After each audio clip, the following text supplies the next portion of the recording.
Bueno, amigos televidentes, tal y como les habíamos prometido, tenemos con nosotros a la doctora Clevy Pérez, quien es la presidenta de la Sociedad Dominicana de Infectología. Ya tuvimos aquí conversando con ella un tiempo, hablando sobre todo de COVID, pero ahora hay además de COVID y otras cosas que hablar, y yo le agradezco a la doctora que con ese tiempo tan pues limitado que tiene, saque un espacio para venir a conversar con nosotros. Saludos, doctora.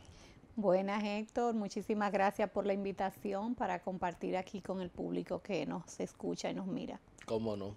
Bueno, doctora, seguimos teniendo COVID. El tema es que, bueno, ni hay agravamiento, ni hay muertes, gracias a Dios. Entonces, como que uno, aunque tenga que cuidarse, pero ya es como si fuera un resfriado común y corriente, conforme, por supuesto, a las estadísticas que uno está viendo. ¿Qué es lo que ha pasado ya que, bueno, ya tenemos los anticuerpos, las vacunas y todo eso, y entonces por eso no hay gravedad ni hay lamentablemente deceso?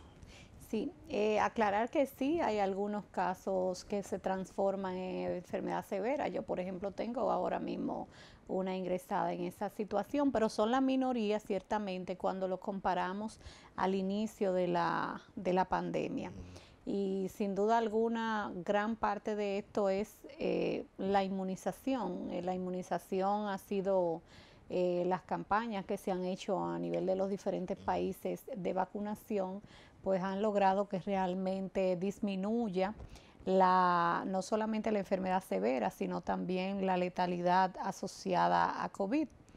Pero también, claro, hay poca gente que puede decir que no le ha dado ya la enfermedad. Generalmente, aparte de estar inmunizado, han tenido infecciones previas. Y también algo importante es que tenemos también terapia, sobre todo para pacientes con factores de riesgo. Aquellos pacientes que por edad, por obesidad, por hipertensión, por diabetes, entre otras condiciones, tienen más riesgo de complicaciones, pues tenemos terapia que podemos usar tempranamente para evitar la progresión de la enfermedad. O sea que estamos en una situación, digamos que mucho más favorable que como estábamos al inicio de la pandemia. ¿Cómo no?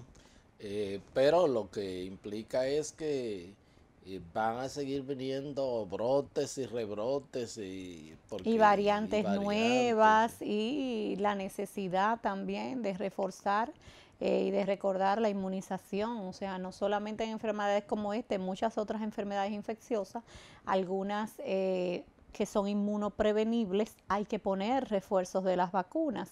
Algunas como con mucho más frecuencia, como el caso del COVID mismo, de la influenza, que es anual, pero hay otras como por ejemplo el tétanos, la difteria, que es cada 10 años, pero pensar que no porque usted ya se vacunó de alguna enfermedad inmunoprevenible, ya no significa que no tenga que revacunarse, sino que hay que dar dosis de refuerzo para estimular ese sistema inmune que cree defensas y que las renueve esas defensas, por así decirlo. Bueno, he visto, creo que, no sé si fue China que estaba hablando, cuál país, de una quinta dosis en el caso de refuerzo de Sí, COVID. definitivamente yo creo que no nos dirigimos a tener algo similar a lo de influenza, que anualmente se revacuna, porque los virus van cambiando, se van modificando, van teniendo escape inmune producto de esos cambios que hacen, entonces las vacunas hay que irle haciendo sus modificaciones también. Claro,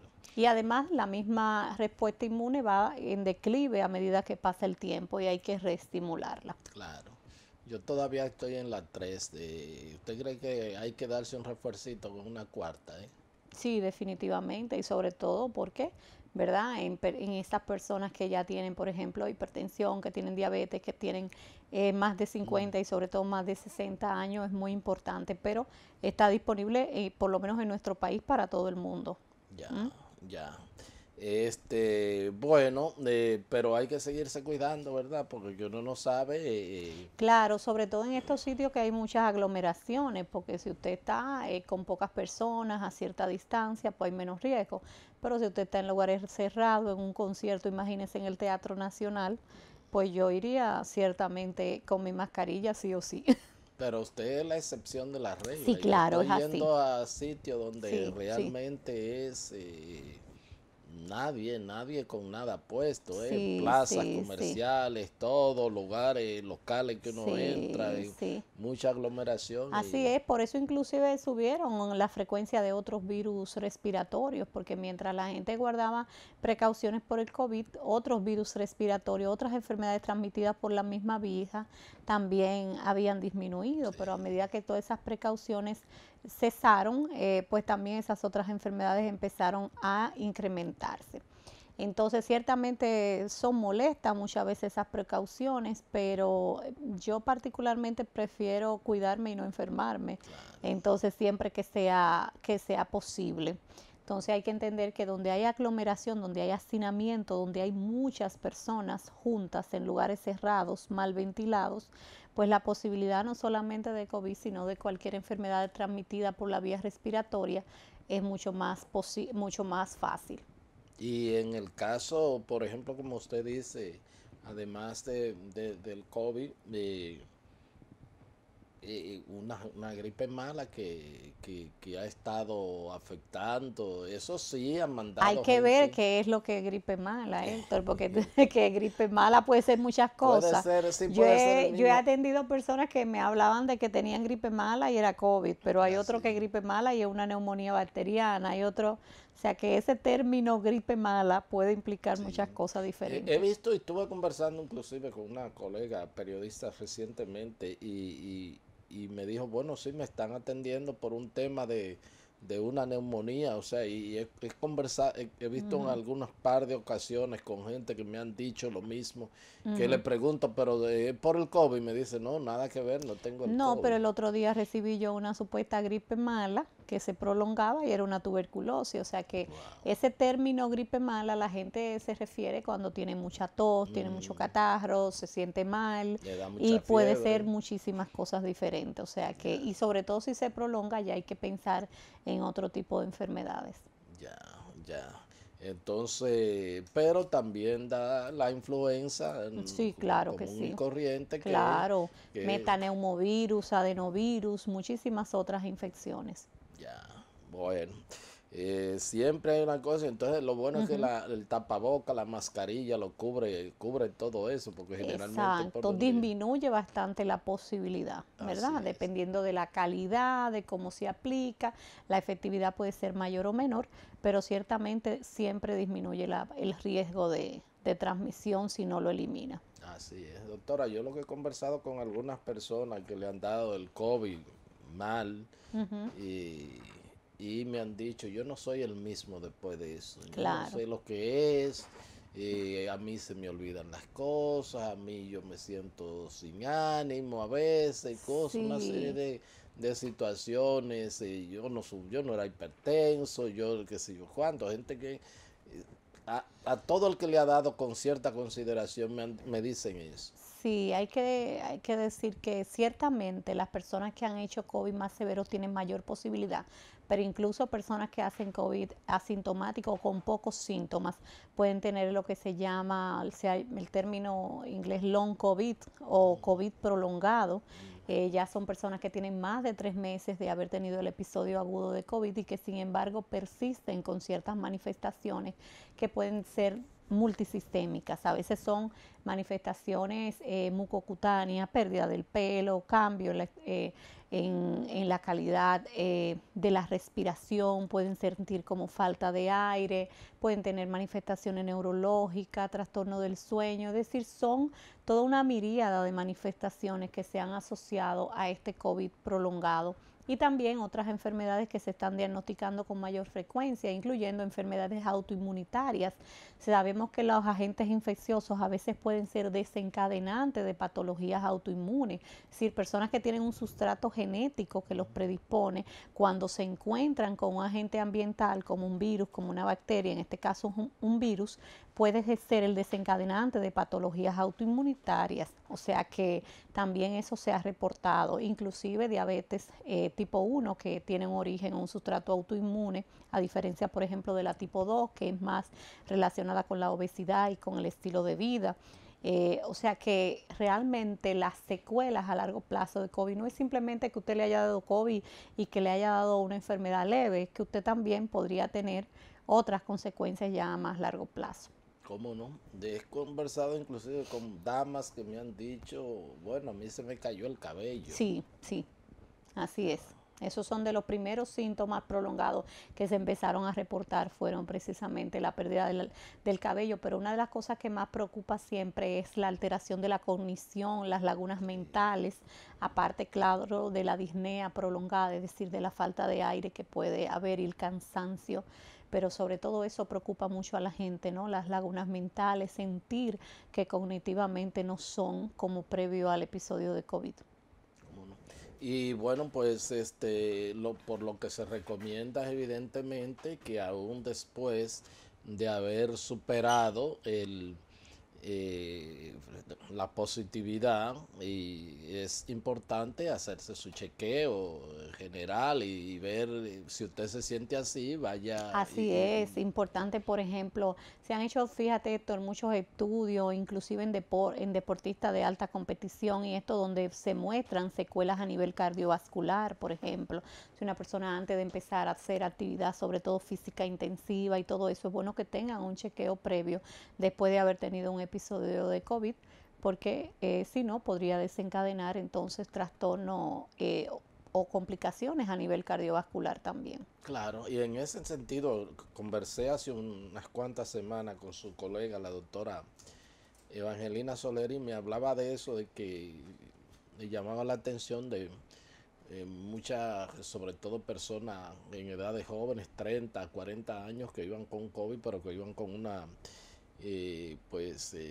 hipertensión bastante, con una presión arterial bastante alta para su edad y Hay le que llamaba. saber también que, claro, todos son, hay que verlo desde la complejidad y desde que son factores que se suman.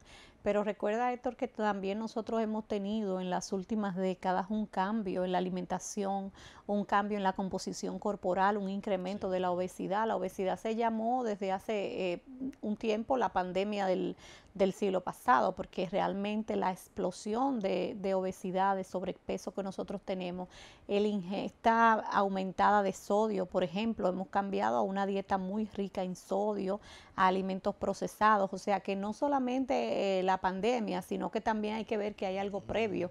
Y ese algo previo y por lo que también mucha gente se ha complicado es por la obesidad. Claro. Nosotros tenemos graves problemas de sedentarismo, de obesidad, de consumo de sodio excesivo. O sea que también esas cosas han ido repercutiendo en la salud cardiovascular de los dominicanos y claro, también a nivel mundial. Bueno, eso de la obesidad, yo le decía a unos colegas periodistas que estuvimos haciendo un trabajo a nivel nacional y nos desplazamos en el mismo vehículo, ¿no? Hace como un año y algo. Y yo le llamaba la atención, le decía que observaran. Yo me gusta ver siempre en las comunidades donde voy Ujú, algunas características o algo y me gusta pararme. Entonces le ujú, decía que 20, 25 años atrás, cuando yo salía ya, era reportero a hacer algunos trabajos al ujú, interior, la característica era ver muchos niños, sobre todo personas, pues, ujú, con, se puede decir hasta famélico, así, con ujú, ujú. situación de De desnutrido, de desnutrición. Ujú. desnutrición, y personas también adultas que tú lo veías, pero entonces ahora le dije, observen el cambio, sobre todo miren cuando Ujú, se montan en los motoconchos, ujú, damas, caballeros, gente jóvenes ya ujú, con gol, o sea, ha sido un cambio totalmente, claro, tanto de una cosa mala como de la otra, porque si bien es sí, cierto que la desnutrición es mala por la falta de un buen sistema sí, alimentario, la otra por un exceso de claro, comida, que también se considera malnutrición, ya no por malnutrición. exceso de déficit, sino por exceso de. Así es. Entonces, eso es importante reconocerlo. También reconocer que estamos ingiriendo más sustancias tóxicas también. O O sea, fíjate cómo últimamente ha aumentado mucho el consumo de tabaco, de cómo ha aumentado también el consumo, sobre todo de estos vapeos, ¿no? Del vapeo, de Sí, la juca, o sea, que también está trayendo un mayor, fíjate que el tabaco, el cigarrillo, todo se relaciona también con incremento de riesgo cardiovascular, no solamente de enfermedades respiratorias, no solamente de cáncer. En el caso de vapeo ya se reconocen síndromes como el EVALI, que son una injuria pulmonar asociada al vapeo. O sea que, y puede desencadenar en una reacción severa, inclusive la muerte por insuficiencia respiratoria. Y cada vez esto es más frecuente. Yo tenía el otro día un paciente que me decía que 8 de cada 10 compañeros de él de la universidad vapeaban. O sea, estamos hablando, estas no son obviamente estadísticas oficiales, sí, pero lo que uno está viendo en la calle y con la gente que uno se relaciona es que realmente esto ha aumentado mucho en los últimos ya, años. ya. Yo conozco un caso de una familia muy allegada, de una chica, bueno, todavía está ingresada, que los médicos no sabían, o sea, qué es lo que pasa, el tema de los Ujú, pulmones y todo, y ujú, una situación, creo que tiene 18 años ujú. y vivían en Estados Unidos. Llegó aquí y a la semana hizo una crisis que bueno, que de todo le han mandado a hacer todos los estudios fuera del país para ver. Ujú, De hecho, inclusive no puede caminar. ujú, Y cuando comienzan ya a estudiar todos sus antecedentes y le preguntan, entonces se abren con la muchachita y ella comienza a decirle justo el asunto de que ella, la juca y el ujú, asunto este del ujú, vapeo, o sea, el ujú. cigarro electrónico, ¿verdad? Y la Exacto, cosa. sí. Entonces, por ahí es que ellos han comenzado a ver, Ujú, pero es una cosa ujú, que tenía a juntas médicos, ujú. la verdad que totalmente, de hecho, en algún momento le hizo una crisis y tuvieron que llevar la terapia intensiva. Sí, así es, Todavía está así es, ingresada. así es. Sí. Entonces, inclusive hay procesos no solamente inflamatorios del pulmón, sino también infecciosos Sí, relacionados precisamente al vapeo y neumonías así fue, necrotizantes. O sea que se puede complicar bien así feo. fue, con fiebre hasta por encima de los 40 grados, Sí, así y es. fíjate también que eso sin contar el incremento de consumo de drogas, de otras drogas.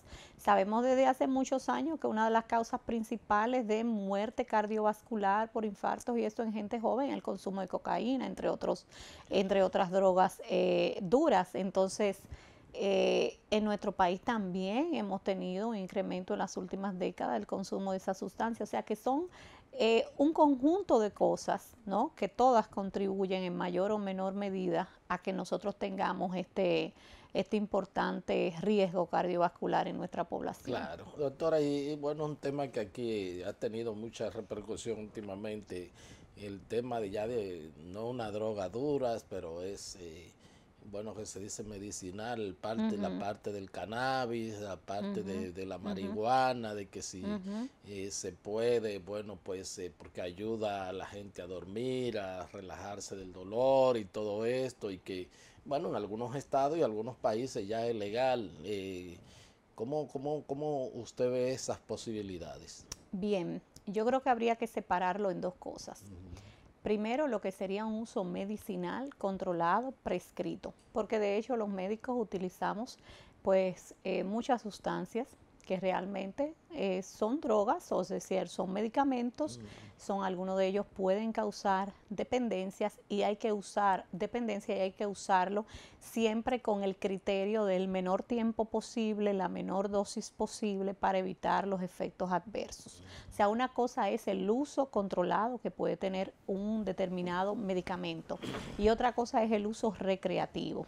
Hay que ver, Héctor, que no es simplemente los efectos inmediatos que puede tener el cannabis, es también su papel que ha tenido, sobre todo en los cerebros más jóvenes, como desencadenante e incluso ser como el trigger, ¿no? Ese, eso que desencadene una enfermedad psiquiátrica. Y hay muchísimos estudios desde hace muchos años donde se relaciona el uso temprano del cannabis con déficit cognitivo, con el desarrollo de enfermedades psiquiátricas. Es decir, que yo creo que eso hay que discutirlo desde la ciencia y no desde una visión populista ni nada de eso, porque realmente si bien hay evidencia de uso medicamentoso que puede ser beneficioso en algunos casos particulares, también hay evidencia de que el uso generalizado y recreativo puede ser nocivo o es nocivo. Entonces yo creo que no se puede cerrar la puerta al uso de como medicamento controlado para ciertas situaciones, pero no tampoco darle un uso recreativo. Y hay personas, hay expertos que dicen también que eso puede también ser una puerta. Comienzo por aquí al mundo Claro, de las drogas, sí, este es el primer paso y sí, entonces ya pero después. sobre todo preguntarnos por qué necesitamos, porque tenemos muchos años combatiendo el uso del tabaco, tenemos muchos años desde la salud pública combatiendo el uso de alcohol, sobre todo el uso excesivo de alcohol, y sabemos que casi cualquier cantidad de alcohol es nociva.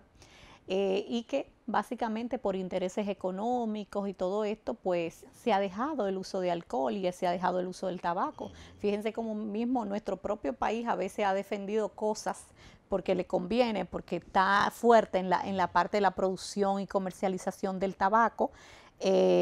Ante la Organización Mundial del Comercio ha tomado posturas que uno dice, Claro. pero son muy cuestionables. Como nosotros tenemos desde la salud pública combatiendo el uso de esas sustancias por su capacidad de hacer daño a la salud y a nivel de salud pública, y entonces queremos ahora introducir otras desde el punto de vista recreativo, que también tienen un potencial nocivo para la población. ¿Y por qué además hay que depender de esta sustancia para usted sentirse bien? Yo creo que siempre debemos pensar eso. Es que yo necesito algo más para sentirme bien. Bueno, señores, si usted lo que quiere estimular, por ejemplo, el ejercicio físico, hace que aumente la liberación y la sensibilidad a las endorfinas, que son analgésicos y antidepresivos naturales, que usted mismo puede producir y estimular esos receptores. Hay otras, el bailar, el escuchar música, el compartir con una persona querida. O sea, vamos a estimular ese tipo de formas de sentirnos bien, de liberar más dopamina, de sentirnos alegres, de sentirnos contentos, y no necesariamente a través del uso de sustancias que pueden o deprimir o excitar en algunos casos ciertas, digamos, cierta actividad nerviosa o a través de los neurotransmisores. O sea, es lo que yo entiendo. O sea, que no deberíamos buscar estar bien a través de la dependencia de sustancias, sino estar bien independientemente de estar consumiendo una sustancia, sea, llámese este alcohol, llámese cannabis, llámese cigarrillo. Claro, claro. Y esto que dicen, bueno, que me siento con dolores y me lo calma el dolor. Bueno, Eh, pero que ya entonces eso es otra cosa. O sea, si estamos hablando de vómito, de dolor, de pacientes con cáncer, de otro tipo de situaciones, ya tiene que ser siempre bajo supervisión médica. claro, O sea, no estamos hablando de uso recreativo generalizado. así es. Bueno, pues vamos a solicitar el permiso, perdón, de la doctora Cleiby Pérez. Ella es presidenta de la Sociedad Dominicana de Infectología. Vamos a un corte y ya regresamos con la parte complementaria de la entrevista.